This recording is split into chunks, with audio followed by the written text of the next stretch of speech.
Saudara-saudaraku yang dikasihi dan diberkati oleh Tuhan, sedang viral dan sedang heboh hari-hari ini ada beberapa apologet Islam yang menyatakan tanggal 25 Desember untuk tahun 2025 akan menjadi tahun tanggal 25 Desember sebagai hari mu'alaf.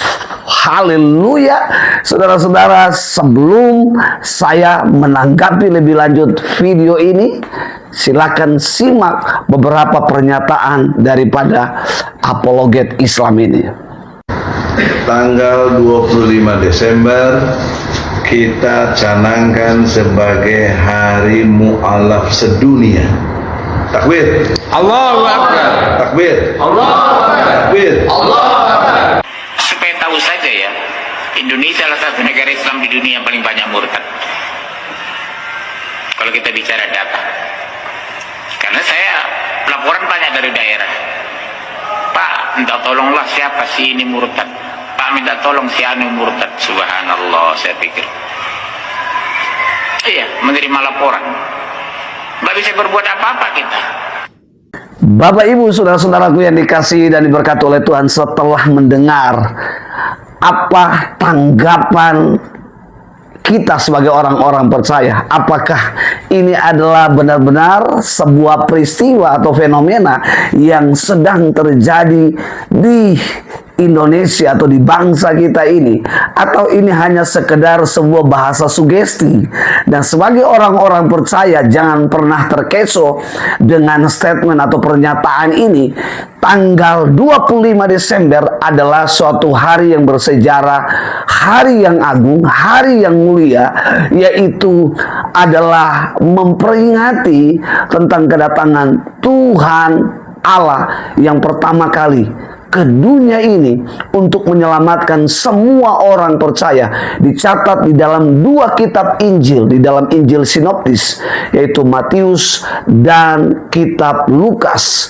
Karena itu, apapun pernyataan hari-hari ini, mungkin sedang ini menyerang iman Kristen, sedang melemahkan iman Kristen, percayalah bahwa justru ketika orang-orang percaya dihambat, akan semakin merambat. Ketika orang-orang Kristen, orang percaya ditekan, justru semakin menyala api Tuhan. Dan percayalah, akan ada gelombang pertobatan yang terjadi di bangsa ini dan akan menaklukkan setiap pernyataan-pernyataan ini yang diperingati sebagai hari mu'alaf pada tanggal 25 Desember tahun 2025. Dan ini pertama kali saya sangat yakin bahwa ini adalah statement yang memberikan sugesti kepada setiap orang Kristen. Tetapi orang Kristen yang imannya sungguh-sungguh di dalam Kristus akan tidak tergoyahkan. Tetapi ini mendorong semangat kita sebagai apologet Kristen, sebagai hamba-hamba Tuhan. Tidak akan terpadamkan api Injil, tapi kita akan terus kobarkan api Injil atas setiap bangsa ini, sehingga sesuai amanat agung Kristus bahwa semua bangsa di muka bumi ini harus menjadi murid Kristus. Itu sebabnya jangan pernah padam untuk memberitakan Injil, tapi beritakanlah Injil sampai ke ujung dunia.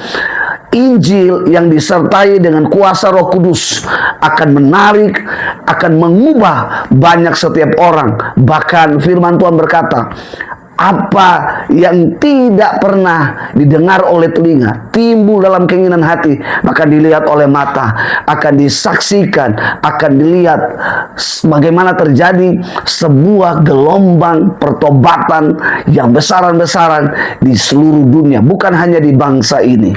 Karena itu pesan saya untuk setiap pernyataan ini, jangan membuat kita goyah, tetapi justru Roh Kudus akan terus bekerja, memberikan sebuah keberanian ilahi untuk terus mewartakan Injil.